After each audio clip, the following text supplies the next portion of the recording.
ঢাকার দিয়াবাড়ি এখন কুমিল্লাতেই।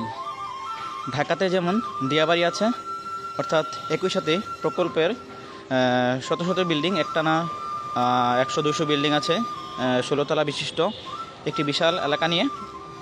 তেমনইভাবে কুমিল্লাতেও দিয়াবাড়ির আদলেই কুমিল্লার রেস করছে, অর্থাৎ কাঠের পোল বা বাঁকা পোল, বা অন্যভাবে বলতে গেলে যে কুমিল্লার যে আগের চিড়িয়াখানা ছিল, এখানে একটি এলাকা সংরক্ষিত করে সেখানে দিয়াবাড়ির আদলেই এরকম বিল্ডিং নির্মাণ করা হচ্ছে।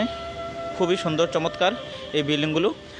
এখানে প্রায় অনেকগুলোই বিল্ডিং ইতিমধ্যে করা হয়েছে, আর বাকি এলাকাটাতেও দিয়াবাড়ির আদলেই করবে। তো এক কথায় বলা যায় ঢাকার দিয়াবাড়ি এখন কুমিল্লাতে। খুবই সুন্দর মনে হচ্ছে। আসলে কুমিল্লা তো ইতিহাস ঐতিহ্যের জেলা, এবং আস্তে আস্তে সেই জেলাটি যেমন অন্যান্য বিভাগীয় শহরের মতো হবে, তাই ঢাকার পরবর্তী শহর হিসাবে কুমিল্লায় এখন এগিয়ে যাচ্ছে আধুনিক শহর হিসাবে। তাই ঢাকার দিয়াবাড়ির আদলে কুমিল্লাতে গড়ে উঠছে নানা ধরনের বিল্ডিং।